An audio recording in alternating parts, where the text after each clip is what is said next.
told you about a teacher at Oakville Trafalgar High School in Ontario, right across from Niagara Falls. That teacher has recently started wearing enormous prosthetic breasts in the classroom in front of children as part of a sexual fetish. In case you doubt that it is, the costume is intended to emulate a genre of Japanese pornography that translates roughly as exploding milk porn. So for a number of days, a couple of media organizations, including a Canadian media outlet that visited the school, reported that the identity of that teacher is Stephen Hanna. Oakville Trafalgar High School made no attempt to correct those reports. Why? Well, they wanted to protect this man. But after our segment, the Halton School District Board in Ontario emailed us to say that contrary to these multiple reports, which we cited, the teacher in question is not, in fact, called Stephen Hanna. Well, what is his name? Well, the school board refused to tell us. The school said, quote, "We cannot confirm the identity of the individual in the photo, video, radio segments." Well, why not?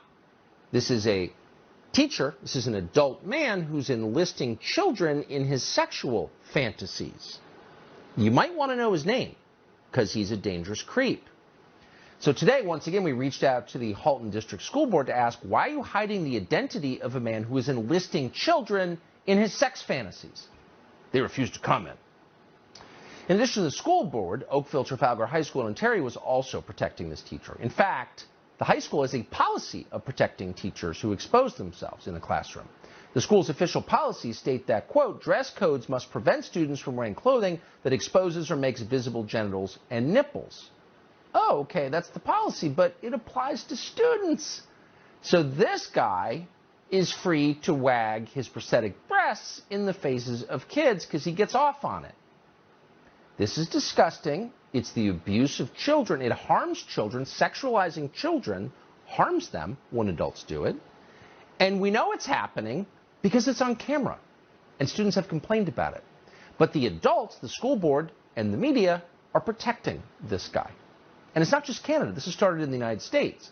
And unless parents speak up and say, we will not accept this, you may not sexualize our children, you may not enlist them in your sexual fantasies or your fetish life, keep that at home, it will continue.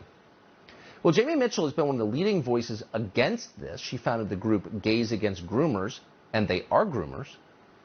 Gays Against Groomers has exposed the sexualization of children in our country's schools and the mutilations that are occurring in so-called gender clinics.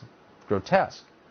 But that's not allowed. So Gays Against Groomers, for trying to defend children against mutilation and the sexualization by adults, has been punished. Two leading payment processors, in fact the two biggest ones, PayPal and Venmo, which is owned by PayPal, have shut it down. Jamie Mitchell is the founder of Gays Against Groomers and joins us now. Jamie, thanks so much for coming on. So on what ground, so you're not allowed to conduct business in the United States because you think it's wrong when adults enlist children in their sexual fantasies. What did Venmo and PayPal say to you? Right. Well, thanks for having me. Last night at about 2 in the morning, I received an email from PayPal and then Venmo a few minutes later saying that they basically permanently banned our accounts. We've never gotten a violation before. They said that we violated, though, their user agreements, which we're not sure what in the agreement we violated. There were tragic examples of the impact Fiona has left on so many on the island of Puerto Rico. Brett. Unreal. Nicole, thank you. How congressional Democrats are taking issue with President Biden over whether the coronavirus pandemic is really over.